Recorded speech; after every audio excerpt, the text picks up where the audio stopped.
Hey, let me show you how you can bypass your screen lock on the Samsung Galaxy A36 5G. So first of all, you will have to connect your phone with USB-C cable into your PC. This is the essential. You will have to do this. There's no any other way.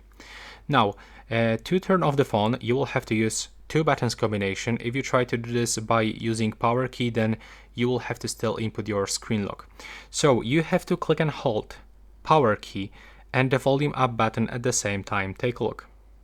Click and hold them. And now just wait until your screen goes black. It will take around a few seconds. Now release, click and hold volume up button and power key at the same time. Then, when the Samsung logo appears on the screen, you will have to release power key and only keep holding volume up button.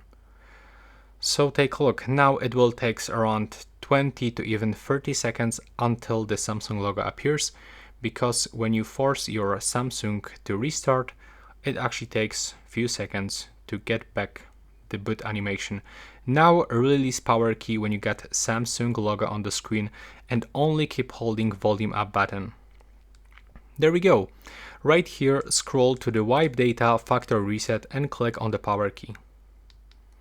Scroll with the volume down button and select factory data reset by using power key. And now it's finished. Now you just completely remove everything from your phone and also the screen password. So you have to select reboot system now. Do not use power off because it will go back to the recovery mode. So click on the power key right now to reboot system now. And you have to wait now until your phone turns on, and it will actually take also around few seconds, because now you will get this first setup screen.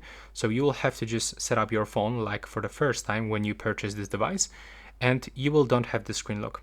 You will have to input your Google account for sure, but the screen lock will be removed.